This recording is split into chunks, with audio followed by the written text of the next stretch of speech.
একবার এরকমভাবে যদি বাসায় বানিয়ে রসমালাই খান, তাহলে আর বাজারের রসমালাই তো আপনার ভালোই লাগবে না। আর খুব সহজেই হয়ে যাবে, যখন মন চাইবে তখনই কিন্তু করে খেয়ে ফেলতে পারবেন। প্রথমেই এখানে নিয়ে নিতে হবে ছানা। এখানে ছিল হাফ কেজি দুধের ছানা। আর ছানা তো আপনারা সবাই করতে পারেন। ছানার মধ্যে থাকা জলটাকে একদম ভালোভাবে বার করে নিতে হবে, আর তারপরে ঠিক এইভাবে মাখতে হবে। ছানার মধ্যে যদি দানা দানা ভাবটা থাকে, সেক্ষেত্রে কিন্তু রসমালাইটা একদম ভালো হবে না। এই যে দেখুন, আমি ভিডিওতে দেখাচ্ছি, ঠিক এভাবে 20 মিনিট মতো মাখতে হবে। আর তারপরে অ্যাড করে নেবেন কিছুটা গুঁড়া দুধ। আমি এখানে দিয়েছিলাম 2 চামচ মতো। এটার সাথেও ভালোভাবে মিশিয়ে নিয়ে এবার আমি ছোট ছোট গোল গোল করে নেব। রসমালাইয়ের গোলগুলো তো একটু ছোট ছোটই হয়।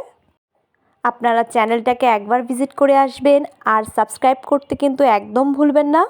আর সাথে বেল আইকনেও ক্লিক করে রাখবেন, যেন সকল ভিডিও আপনি সবার আগে দেখতে পারেন। এবার দেখুন সবগুলো হয়ে গেছে। আমি এটাকে রেখে দিয়ে নেক্সট স্টেপে চলে যাব।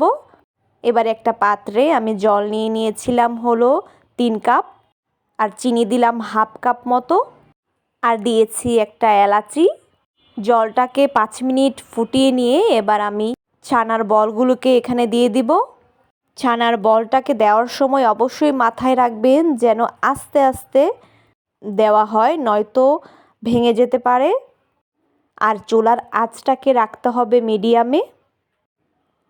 এবার এটাকে প্রায় 10 মিনিট মতো জাল করে নিয়ে নামিয়ে রাখতে হবে আরও 10 মিনিটের জন্য। এবার নেক্সট স্টেপ, এটাই লাস্ট স্টেপ। আরেকটা পাত্রে নিয়ে নিতে হবে দুধ। দুধ ছিল হাফ কেজি মতো, আর এখানে আমি একটু গুঁড়ো দুধও ব্যবহার করেছি যেন দুধটা একটু ঘন ঘন হয়। দুধটাকে একটু ঘন করে নিতে হবে।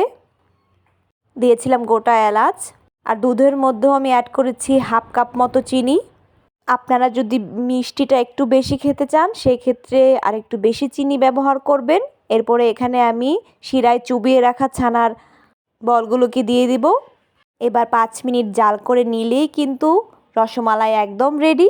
রসমালাইটা চেষ্টা করবেন সারা রাত দুধের মধ্যে রেখে পরের দিন সকালে খাবার জন্য, তাহলে এটা একদম পারফেক্ট হবে। দেখুন খেতে কিন্তু ভীষণই মজা হয়েছিল, আর যেহেতু ঘরোয়া পদ্ধতিতে, সেহেতু এটা ভীষণ কিন্তু হেলদি।